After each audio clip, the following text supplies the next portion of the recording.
Hello everyone, good morning. We welcome you again on Rashid's Virtual Academy.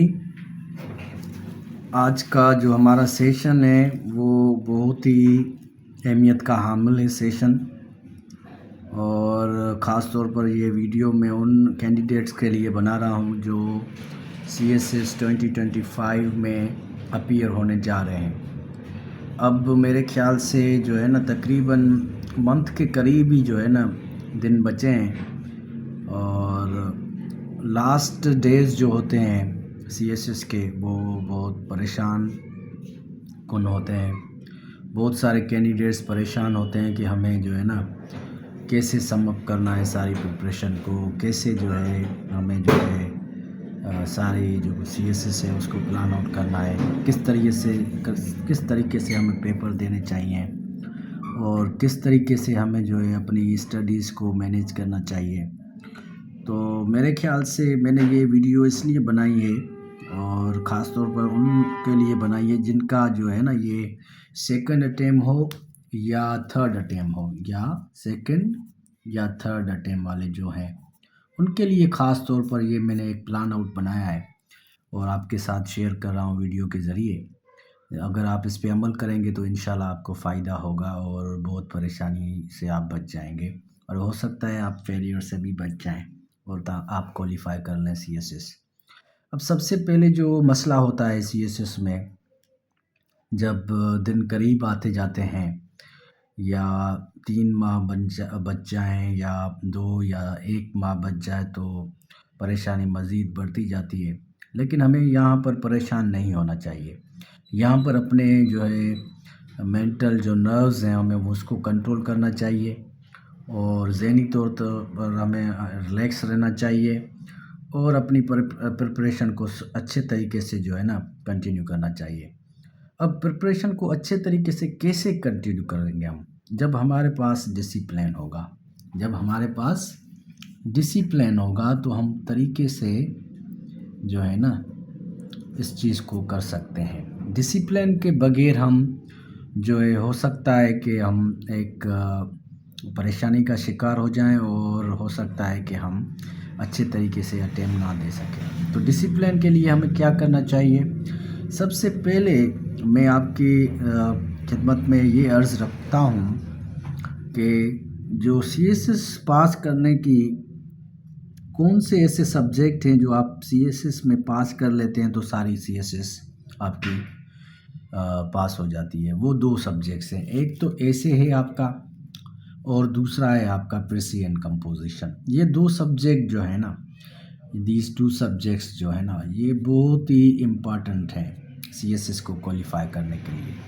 लेकिन अब इनको हमें कैसे प्लान आउट करना चाहिए कि हम 1 मंथ में, 2 मंथ में या 3 मंथ में इन सब्जेक्ट्स को हम अच्छे तरीके से तैयार कर लें और आसानी से हम पास हो जाएं।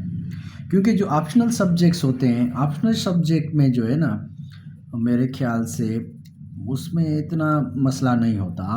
ऑप्शनल सब्जेक्ट्स आप क्वालिफाई कर सकते हैं, बिल्कुल आसानी से आप क्वालिफाई कर सकते हैं। ऑप्शनल सब्जेक्ट्स में जो है ना स्कोर का मसला होता है, स्कोर का मसला होता है। सब्जेक्ट में स्कोर हम कैसे अच्छा लें, 80%, 70 आपका, 60 आपका, ये सब्जेक्ट्स हम कैसे मेंटेन कर सकते हैं, उसके लिए भी आपको मैं स्ट्रेटजीज अब आपके साथ शेयर करूँगा। लेकिन पहले हम आते हैं ऐसे के ऊपर। तो ऐसे के ऊपर जो है अगर हम ऐसे की बात करते हैं तो ऐसे में जो मोस्ट इम्पॉर्टेंट चीज़ है वो ये है कि ऐसे में बहुत सारे थीम्स होते हैं। बहुत सारे कैंडिडेट्स जो होते हैं वो उनका जो एप्टीट्यूड होता है कुछ थीम्स की तरफ होता है, कुछ थीम्स की तरफ नहीं होता। अब जो थीम्स हैं आपके, अगर आपका एप्टीट्यूड वुमन के तरफ है तो वुमन का जो डायमेंशन आता है CSS में आप उसके ऊपर प्रैक्टिस करें। अगर आपका एजुकेशन की तरफ है तो आप उसके ऊपर आप प्रिपरेशन करें। क्लाइमेट पर है तो आप उसके ऊपर आप करें। टेक्नोलॉजी के ऊपर है तो उसके ऊपर आप तैयारी करें, या सोशल मीडिया है, या डेमोक्रेसी है, या वार, या पीस, या फ़िलासफ़ी है, या आपका UNO जो इंटरनेशनल ऑर्गेनाइजेशंस होती हैं, कभी कभी इनके ऊपर भी आपका मेजर थीम्स यही हैं। अब इसमें ये है कि आप ज़रूरी नहीं है कि आप अपने एप्टीट्यूड को ही फॉलो करें, ये लाजमी नहीं है, क्योंकि ऐसे में आपको ये इनविटेबल है कि हर चीज़ पर आपकी जो प्रैक्टिस है ऐसे की वो होनी चाहिए। क्लाइमेट पर भी आप हर सब्जेक्ट पर आपको लिखना चाहिए, मेरा ख्याल यही है। अब इससे क्या होगा कि जब भी कोई एग्ज़ाम इस तरह का आ जाएगा कि जो बहुत ही मुश्किल जो थीम लेते हैं, अगर वो भी आ गए तो वो भी मेंटेन कर लेंगे आप, वो भी आप क्वालिफाई कर लेंगे। तो किसी भी एक थीम या 2 थीम या 3 थीम्स के ऊपर अपने आप को रिस्ट्रिक्ट ना करें आप बिल्कुल अपने आप को फ्री हैंड दें और अपने आप को जो है ना ऐसे में मास्टरी अचीव करें, ऐसे में मास्टरी अचीव करें। अगर मैं आपको एक अल्फाज भी दूं, मिसाल के तौर पर अगर मैं आपको कहूं एम्बिशन, तो आप उस पे भी जो है ना 2000-3000 वर्ड्स का ऐसे लिख सकते हैं। अगर कोई ऐसा वर्ड आपको दिया जाए, आपकी इतना स्किल होनी चाहिए इसके ऐसे में कि आप आसानी से किसी भी वर्ड पर, किसी भी ऐसे पर आप अपना ऐसे डेवलप कर लें, ये होता है असल स्किल। तो फिर जब ये कैंडिडेट के पास स्किल बन जाता है या आ जाता है या मास्टरी अचीव हो जाती है, तो फिर जो है ना कोई भी ऐसे मसला नहीं होता, फिर मसला कुछ भी नहीं होता। फिर उसमें जो मास्टरी अब कैसे अचीव करें हम, ऐसे में मास्टरी अचीव करने का एक ही तरीका है, वो है राइटिंग प्रैक्टिस, वो है राइटिंग प्रैक्टिस। आप जितनी राइटिंग प्रैक्टिस करेंगे उतनी आपकी मास्टरी अचीव होती चली जाएगी, उतना आपका कॉन्फिडेंस डेवलप होगा, उतना आपको लगेगा कि मैं कर सकता हूँ। इसके बगैर आप नहीं कर सकते। तो मेरे ख्याल से जिसके पास एक माह बचा है, अब उसको सिर्फ ऐसे अटेम्प्ट करना चाहिए। ऐसा नहीं है कि अभी भी वो या तो आउटलाइन बनाए, वो सुबह को आउटलाइन बनाए, कोई भी आप एक टाइम टेबल बना ले अपना, ठीक है, आज के दिन में मुझे जो है ना कितने ऐसे लिखने हैं। आप अपने आप को रिस्ट्रिक्ट करें, 3 आवर्स अपने आप को दें कि आप देखें कि आप इमेजिन करें कि मैं एग्ज़ाम हॉल में बैठा हूँ और मुझे ये ऐसे का पेपर मिला है और मैं ऐसे अटेम्प्ट कर रहा हूँ। इस तरह की प्रैक्टिस होनी चाहिए आपकी डेली बेसिस पर, भले एक माह बचा है। अब इसमें जो है ना अक्सर करके लोग फेल ही ऐसे या प्रिसिजन कंपोजिशन में होते हैं। आप ऑप्शनल को रिवाइज करते जाएं, ठीक है, इतना टाइम आप मैं सब्जेक्ट ऑप्शनल सब्जेक्ट के ऊपर भी आ रहा हूँ कि उसके लिए कौन सी स्ट्रेटजीज़ आप अप्लाई करेंगे। लेकिन ऐसे को कैसे डील करेंगे आप, ऐसे को डेली बेसिस पर डील करना है आपको। इसलिए मैंने ये ऐसे के ऊपर जो है ना, अगर आपके पास जो भी दिन बचे हैं अभी जो दिन बचे हैं, आप ऐसे को अटेम्प्ट करें। जो भी ऐसे है आप पास पेपर निकालें, ठीक है जी, 10 साल के 10 इयर्स के जो है आप पास पेपर निकालें और 10 साल में से आप देखें कि आपने किस थीम पर जो है अपनी तैयारी की है, ठीक है। जो थीम्स आपने तैयार किए हैं तो आप उनमें से जो है ना 10 साल के पास पेपर में से कोई ऐसे उठाएं और डेली एक पेपर पास ऐसे का आप अटेम्प्ट करें 3 आवर्स का। बाकी चीज़ें बाद की हैं। अगर आप लाइब्रेरी जाते हैं सुबह को 9 बजे पहुंच जाएं, 9 से 10, 11, 12 तक आप सिर्फ पहला CSS का पास पेपर का कोई भी ऐसे अटेम्प्ट करें, ठीक है, जो आपका थीम बना हुआ है। सबसे पहले आप थीम्स के ऊपर आप देखें कि मैंने कौन से थीम्स बनाए हैं और इमेजिन करें, वो ऐसे उठाएं और आप इमेजिन करें कि एग्ज़ाम हॉल में आप बैठे हैं और आप अटेम्प्ट कर रहे हैं क्वेश्चन। तो हल ये है कि आप जितने दिन बचे हैं उतने दिन आप ऐसे राइट करें आप। ये मेरा एक एक्सपीरियंस है। अगर आप ये एक्सपीरियंस करके देखें आप, इंशाल्लाह आप एग्ज़ाम हॉल में जो एग्ज़ाम का प्रेशर होता है वो आप रेजिस्ट कर लेंगे और आप इंजॉय करेंगे। आपकी पेन इतनी चलेगी तो आपको खुद को अंदाज़ा नहीं होगा कि ये कैसे मैं लिख रहा हूँ। ये सिर्फ कमाल होगा आपका राइटिंग का। ये राइटिंग प्रैक्टिस जब आप एग्ज़ाम हॉल से बाहर बैठकर जब आप तैयारी करते हो उस वक्त आप प्रैक्टिस करोगे तो ये चीज़ें आपकी मास्टरी इख्तियार कर लेंगी। अगर आपके ऊपर मेरे ख्याल से अगर कोई प्रेशर भी होगा ज़हनी तौर पर, और वो प्रेशर भी जो ख़त्म हो सकता है वो राइटिंग प्रैक्टिस के ज़रिए ख़त्म हो सकता है। ठीक है जी। राइटिंग प्रैक्टिस के अलावा कोई हल नहीं है। सीएसएस में हल ही यही है कि आप राइटिंग प्रैक्टिस करें और राइटिंग प्रैक्टिस के बाद आप असेसमेंट करवाएं। राइटिंग के बाद आप असेसमेंट करवाएं। असेसमेंट और writing practice will go hand in hand. ठीक है जी, ये साथ में चलेंगे। अगर आपने राइटिंग प्रैक्टिस नहीं की तो आपको मसला होगा, एग्ज़ाम हॉल में हो सकता है आपको परेशानी हो। ठीक है जी, अगर आप ऐसे को अच्छे तरीके, क्योंकि यही दो सब्जेक्ट हैं, एक ऐसे और एक प्रिसी एंड कंपोजिशन। आप इसमें जो ब्राइट कैंडिडेट हैं, जो सीजन कैंडिडेट हैं, जो फेल होने वाले हैं, वो सिर्फ इसमें ही फेल होंगे। अब इससे कैसे बचा जाए कि भाई क्या कुछ भी कर लूँ लेकिन ये दोनों मेरे सब्जेक्ट्स पास होने चाहिए, तो वो तब होंगे जब आप प्रैक्टिस करेंगे। ठीक है, जितने भी आपने थीम्स बनाए हैं उन थीम्स पर आप आउटलाइन बना लें। ठीक है, आउटलाइन बना लें और अपने आप को टाइम दें कि कल मैं ये ऐसे अटेम्प्ट करूँगा। ठीक है जी, तो डेली बेसिस पर जितने भी दिन रहे हैं आपके, आप ऐसे अटेम्प्ट करें, सिर्फ ऐसे अटेम्प्ट करें। मैं अभी ऐसे पे बात कर रहा हूँ, पर्सियन कंपोजिशन पे बात नहीं कर रहा हूँ, बाद में मैं उस पर भी आऊँगा। ठीक है, तो ऐसे का हल ये है, ख़ास तौर पर मैं उनके लिए बात कर रहा हूँ जो आखिरी अटेम्प्ट देने जा रहे हैं या सेकंड लास्ट अटेम्प्ट देने जा रहे हैं, वो सिर्फ ऐसे अटेम्प्ट करें। यही हल है, इसके अलावा कोई हल नहीं है। अगर आप परेशान हैं, आप प्रेशर में हैं, आपको स्ट्रेस हो रहा है, ये स्ट्रेस भी लिखने से कम होगा। ठीक है, आउटलाइन बनी हुई है, रात को आउटलाइन बना लें, या ऐसा करें कि आप एक सुबह को जैसे होता है एग्ज़ाम हॉल में बैठते हैं, इस तरह से आप अपने लिए जो है एक पास पेपर 10 साल के लिए ले लें और किसी दोस्त को कहें कि मेरे लिए जो है ना इनमें से कोई ऐसे बना लो, 5 ऐसे बना लो, 10 ऐसे बना लो, इनमें से एक आप अटेम्प्ट करो। सुबह जाके लाइब्रेरी में, घर में, जहाँ भी चाहें आप, बस प्रैक्टिस यही होनी चाहिए।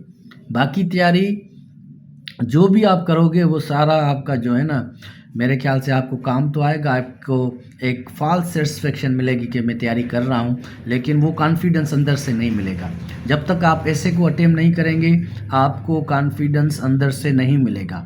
जो इनर कॉन्फिडेंस होता है, जो मास्टरी होती है, जो ट्रस्ट डेवलप होगा, एक ऐसा ट्रस्ट डेवलप होगा, ऐसा कॉन्फिडेंस डेवलप होगा कि आपको लगेगा मैं वो कर सकता हूँ, वो सिर्फ लिखने से होगा। तो आप ये थीम्स मैंने लिखे हैं, इन थीम्स के ऊपर जो है आप ऐसे लिखें पास पेपर में, इन थीम्स पे ऊपर ऐसे जो आए हैं आप कोई भी उठाएं और उस पास पेपर में से आप कोई भी ऐसे लें और आप अटेम्प्ट करें। अटेम्प्ट करने के बाद फिर आप किसी मेंटोर, किसी गाइड के पास जाएं। हम भी बैठे हैं आपकी खिदमत के लिए रशीद वर्चुअल एकेडमी में। आप मेरे साथ भी कांटेक्ट कर सकते हैं, आप असेस भी करवा सकते हैं। ठीक है, आप लिखें, हम असेस करेंगे, इंशाल्लाह आपको बताएंगे। और उसके अलावा मैं जो है इसके बाद एक और वीडियो बनाऊंगा जो सीएसएस में जो 2025 में एक्सपेक्टेड एसेज हैं, मेरी नज़र में जो एक्सपेक्टेड ऐसे आने वाले हैं, वो भी आपके साथ में शेयर करूंगा अपनी वीडियो में। ठीक है जी, ये ऐसे के लिए काफ़ी है, आपको लिखना चाहिए। ठीक है, इन थीम्स के ऊपर लिखना चाहिए। आपको समझाने की ज़रूरत नहीं है कि मैं इंट्रो कैसे लिखेंगे, आप बॉडी कैसे लिखेंगे, कंक्लूजन, क्योंकि आप सीजनड, एक्सपीरियंस्ड, मैं उनसे बात कर रहा हूँ जिनका लास्ट अटेम्प्ट है, या तो लास्ट अटेम्प्ट है या सेकेंड लास्ट है। फर्स्ट वालों के साथ में बात नहीं करा, वो तैयारी करें और इंशाल्लाह उनके लिए भी हम इंशाल्लाह कुछ ना कुछ बनाएंगे। बिगनर्स के लिए एक और लेक्चर मैं बनाऊंगा इंशाल्लाह। ठीक है जी, ये ऐसे हो गया। अब आ गया आपका पर्सियन कंपोजिशन। पर्सियन कंपोजिशन के लिए आप टाइम टेबल बनाएं। ठीक है, डेली बेसिस पर आप कितनी पर्सियाँ हल करेंगे, कितनी कॉम्प्रीहेंशन आप हल करेंगे, ये भी अपने आप को टास्क देते जाएं। ये टाइम टेबल आपको क्लियर होना चाहिए कि कितनी जो है मैं पर्सीज जो है, कम से कम आप मिनिमम जो है ना एक पर्सी तो रोज़ बनाएं, एक पर्सी आप रोज़ बनाएं। ठीक है, और उसकी असेसमेंट करवाएं। एक कम से कम जो है एक कॉम्प्रीहेंशन रोज़ बनाएं। ठीक है, तो उसकी असेसमेंट करवाएं। ठीक है, कोई भी आप गूगल से ले सकते हैं। ठीक है, कहीं से भी आप ले सकते हैं, या विल ड्यूरान की जो बुक है प्लेजर ऑफ फिलॉसफी, वहाँ से आप ले सकते हैं। कोई भी पैसेज उसकी प्रसी बना सकते हैं, वहाँ से कॉम्प्रिहेंशन आप बना सकते हैं। ठीक है जी, ये जो है डेली बेसिस पर आप एक्सरसाइज करेंगे। प्रसी कैसे बननी चाहिए आपको पता होगा, लेकिन मैं अलग से इंशाल्लाह डिटेल में प्रसी कैसे बननी चाहिए उसके ऊपर अलग लेक्चर बनाऊंगा। कॉम्प्रिहेंशन के बाद कॉम्प्रिहेंशन के ऊपर भी मैं लेक्चर, सारे जो भी एस्पेक्ट्स हैं इंशाल्लाह डिटेल में लेक्चर में दूंगा। और बाकी पोर्शन हो गया प्रेसिजन कंपोजिशन का, आपका ग्रामर का, सेंटेंस करेक्शन, पास्ट सेंटेंस आप उठाएं, उसकी सेंटेंस करेक्शन करें। और अगर नहीं आ रही तो मैंने अपनी वीडियो में रशीद वर्चुअल एकेडमी पर एक सीरीज़ चलाई है सेंटेंस करेक्शन की, आप उधर जाएं, आप सेंटेंस करेक्शन के रूल्स देखें। मैंने बहुत ही जो मोस्ट कॉमन एरर्स होते हैं वो डिस्कस कर रहा हूँ पहले। जैसे ये अटेम्प्ट चल रहा है मेरे ख्याल से 2025 में जो एग्ज़ाम होने वाले हैं, उस सिलसिले में मैंने जो है ना सेंटेंस करेक्शन एक सीरीज़ बनाई है। प्रेपोजिशन पे मैं सीरीज़ बनाऊंगा। ठीक है, ईडियम्स डेली बेसिस पे जो एक्सपेक्टेड है वो मैं दूंगा, पेयर ऑफ वर्ड्स दूंगा मैं। ठीक है, वो आप देखते रहना इंशाल्लाह। अगर पास्ट में जो आए हैं वो आप हल कर लें, प्रेपोजिशन जो पास्ट में आई हैं वो हल कर लें आप। ठीक है जी, और प्रेपोजिशन जो इस्तेमाल हो रही हैं, कौन से वर्ड्स के साथ कौन सी प्रेपोजिशन इस्तेमाल होती हैं वो सारी आप याद कर लें, वो प्रैक्टिस कर लें। और 10 साल के आप पेपर उठा लें, 10 साल के पेपर प्रेसिजन कंपोजिशन के, उनकी जो है प्रेपोजिशन हल करें, इडियम्स हल करें, सेंटेंस करेक्शन हल करें, पेयर ऑफ वर्ड्स हल करें, ट्रांसलेशन डेली बेसिस पर एक जो है ना जंग अखबार से आप आर्टिकल लें, उसकी ट्रांसलेशन करें इंग्लिश में। ठीक है जी, इंग्लिश में आप राइट करें उसको, और उसकी ट्रांसलेशन के तौर पर आपकी रोज़ाना एक प्रैक्टिस होती चली जाएगी। इस तरह से आपको कॉन्फिडेंस मिलता रहेगा। ठीक है जी, डेली बेसिस पे आप अपना पूरा टाइम टेबल बनाएं, 24 आवर्स का टाइम टेबल बनाएं आप। ठीक है, आखिरी मंथ्स में, आखिरी 2 मंथ में या आखिरी 3 मंथ्स में, अब तो बचे हैं 1 मंथ बचा है, आप 1 मंथ का पूरा टाइम टेबल बनाएं। ठीक है, कि मैं प्रेसिजन कंपोजिशन को कैसे हैंडल करूँगा, ऐसे को कैसे हैंडल करूँगा। ठीक है, बाकी आपका मोस्ट इम्पॉर्टेंट सब्जेक्ट्स ये हैं आपके, बाकी आपके जो ऑप्शनल सब्जेक्ट्स हैं वो कैसे तैयार होंगे। ठीक है, उसके ऊपर भी मैं बात कर रहा हूँ। ऑप्शनल हो गए या आपके जो कंपलसरी हो गए, ठीक है, उनके ऊपर एक मैंने फार्मूला बनाया है। ठीक है जी, आपने जिनका लास्ट अटेम्प्ट है वो मेरे ख्याल से जो है ना मुझे ध्यान से सुने, और उनके लिए एक मैंने एक स्ट्रेटजी बनाई है। वो स्ट्रेटजी यही है कि आप जो भी आपके सब्जेक्ट्स हैं, करंट अफेयर हो गया, पाकिस्तान अफेयर हो गया, एवरीडे साइंस, आप जो है ना पास पेपर में से जो है ना 15 से 20 जो है ना क्वेश्चंस निकालें। ठीक है, जो एक्सपेक्टेड हों। अब वो क्वेश्चन जो मोस्टली रिपीटेड होते हैं आप उनकी एक लिस्ट बना लें, जो मोस्ट रिपीटेड क्वेश्चन है 10 साल में वो कौन कौन से हैं, पहली लिस्ट आप वो बनाएं। ठीक है, दूसरी लिस्ट आप बनाएं वो क्वेश्चन जो 1 साल या 2 साल के बाद फिर आए हैं। ठीक है, दूसरी लिस्ट वो बनाएं आप। ठीक है, तीसरी लिस्ट वो बनाएं आप जो 5 साल 6 साल में आए हैं। ठीक है, तो ये 3 लिस्ट आपकी हो गई। तो फर्स्ट प्रायोरिटी आप फर्स्ट लिस्ट को देंगे, फिर सेकंड को, फिर थर्ड को। इनमें से आप टोटल जो हैं 15 से 20 सवाल निकालें हर सब्जेक्ट के लिए। 15 से 20 सब्जेक्ट जो है ना आप क्वेश्चंस निकालें, 15 से 20 क्वेश्चंस आप निकालें, या हो सके तो 25 भी कर लें आप। ठीक है, तो यहाँ से आप ये 15 से 20 या 25 क्वेश्चन आप निकालें हर सब्जेक्ट के, फिर आप उनको अटेम्प्ट करें। ठीक है जी, फिर आप उनको पास पेपर में से आप उनमें से चॉइस बनाए, नंबर 1, नंबर 2, नंबर 3, ये मैंने एक्सप्लेन कर दिए। आप उनमें से चॉइस बनाएं, फिर आप अटेम्प्ट करें सवाल। और अटेम्प्ट करने में आपको पेपर प्रेजेंटेशन को भी नज़र में रखना है। ठीक है जी, ऐसा नहीं है कि आप अटेम्प्ट करते रहें और अपने आप जो है खुशफहमी में रहें। मैंने तो सवाल भी अटेम्प्ट किए थे। ठीक है, लेकिन असेसमेंट लाजमी है। आप कैसे अटेम्प्ट कर रहे हो ये जो है ना बहुत मैटर करता है। ऐसा ना हो कि आप अपने लिए मुसीबत खड़ी कर लो, या आप अटेम्प्ट करते जाओ लेकिन असेसमेंट नहीं होगी तो पेपर आपका किस काम का नहीं होगा। सबसे पहले आपको कोई मेंटर, कोई गाइड, हम आपके लिए हाजिर हैं रशीद वर्चुअल एकेडमी पर। इंशाल्लाह आपको गाइड करेंगे, आपको असेस करेंगे, आप अटेम्प्ट करें, आपकी पेपर प्रेजेंटेशन देखेंगे, और सवाल क्या है और सवाल को आपने एड्रेस किया है या नहीं किया। सवाल में तकरीबन मैं आपको बता दूं, सवाल में जो है या 3 डायमेंशन लाजमी आते हैं, 3 डायमेंशन आते हैं सवाल में। सवाल में कभी भी एक डायमेंशन नहीं होता, कभी कभी एक हो सकता है, ठीक है, लेकिन या तो एक होगा या 2 होगा या 3 होगा। तो आप डायमेंशंस को देखेंगे सवाल किस डायमेंशंस में आ रहे हैं, ठीक है। डायमेंशंस को क्लियर करना तमाम ज़रूरी है। और इसको अलावा आप जो है डायमेंशन को अगर छोड़ देंगे तो आपकी स्कोर मर जाएगा, स्कोर नहीं मिलेगा आपको, ठीक है जी। हर सवाल में अपना एक डायमेंशन होता है। कभी मैं इंशाल्लाह इसके ऊपर भी मैं एक वीडियो बनाऊंगा कि कौन से डायमेंशन होते हैं, कैसे आपको डील करना होता है, कैसे आपको अटेम्प्ट करना होता है, इंट्रो कैसे डेवलप करनी होती है, आपकी हेडिंग्स कैसी होनी चाहिए, ठीक है। और हेडिंग के बाद आपका बॉडी जो है कंटेंट, वो उसमें क्या क्या होना चाहिए, फैक्ट्स कितनी होनी चाहिए, कोटेशंस कितने होने चाहिए, ये सारी चीज़ें आपको मैं डिटेल में बताऊंगा इंशाल्लाह। लेकिन ये क्लियर हो गया आपका कि करंट अफेयर हो गया, पाक अफेयर, एवरीडे साइंस, 15 से 20 सवाल आप निकालें। पहली कैटेगरी आप बनाएं जो मोस्ट रिपीटेड है, फिर दूसरी बनाएं जो 1 साल 2 साल छोड़ कर सवाल आया है, फिर आप तीसरी बनाएं 4 साल 5 साल के बाद जो सवाल आया है, ठीक है, उसको मिनिमम लेवल पे लेके जाएं।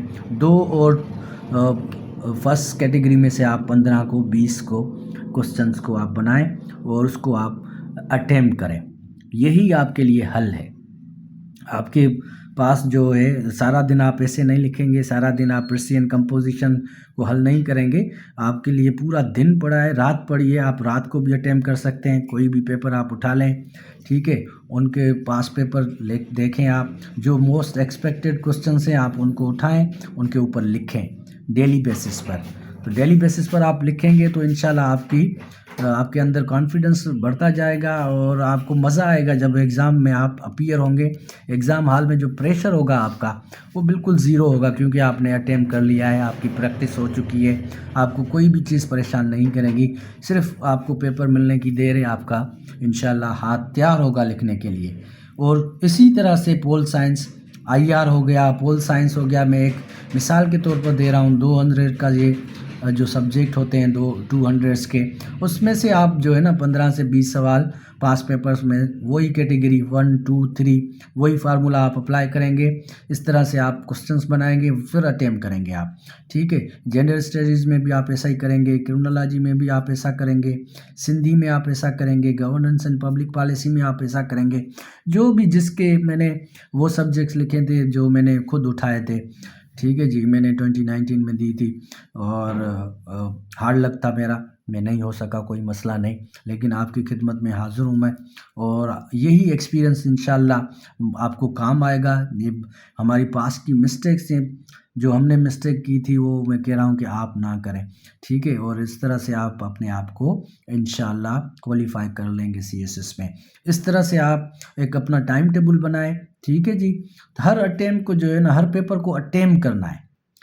अब जो भी एक जनरल फार्मूला ये है, 3 माह बचे, 2 माह बचे, 1 माह बचे, अटेम्प्ट करना है, अटेम्प्ट ही हल है। अटेम्प्ट के बगैर आप CSS नहीं कर सकते, ये एक मेरा चैलेंज है। आप अटेम्प्ट नहीं करेंगे तो CSS नहीं होगी। आपका राइटअप अच्छा है तो मेरे ख्याल से आपकी CSS हो जाएगी। हार्ड लक अलग चीज़ है, ठीक है। 1 मार्क से और 2 मार्क से बहुत सारे बंदे रह भी जाते हैं, लेकिन आपको ये यकीन होगा कि अगर मैं ऐसे पास कर लूँगा तो CSS सारी पास हो जाएगी। और पास वो तब होगी जब हम प्रैक्टिस करेंगे। राइटिंग प्रैक्टिस के बगैर हम पास नहीं कर सकते। ये एक फार्मूला है मेरा। अगर आपको राइटअप नहीं आता, राइटिंग स्किल आपके अच्छे नहीं है और लिखने की आदत नहीं है, अटेम्प्ट करने की आदत नहीं है, तो अपनी आदत बना लें। और आदत बनाएंगे तो इंशाल्लाह आप क्वालिफाई करेंगे, वरना CSS का ख्वाब देखना बिल्कुल जो है ना यूज़लेस होगा आपके लिए। अगर आपको लिखना नहीं आता, अगर आपको लिखने से डर है, तो अगर आपको डर भी लगता है तो हमारी virtual academy, Rashid virtual academy आपकी खिदमत में हाजिर है। इंशाल्लाह आपको हम ऐसा मास्टर बनाएंगे कि आप इंशाल्लाह फियरलेस राइटर बन जाएंगे। बेखौफ जो है ना आप लिखेंगे, हर चीज़ पर लिखेंगे, हर ऐसे पर आप अटेम्प्ट करेंगे। तो मेरे ख्याल से ये काफ़ी हो गया, वीडियो थोड़ी लेंदी हो गई है, लेकिन आपके लिए मुफीद है, आपको ज़रूर देखना चाहिए। ठीक है जी। और इंशाल्लाह मैं एक्सपेक्टेड एसेस भी आपके साथ डिस्कस करूँगा जो 2025 में आने वाले हैं, मेरे नज़र में जो आने वाले हैं वो मैंने लिस्ट बना ली है, आपके साथ दूसरी वीडियो में इंशाल्लाह आपके साथ शेयर करेंगे। Thank you very much, so kind of you. खुदा हाफिज़।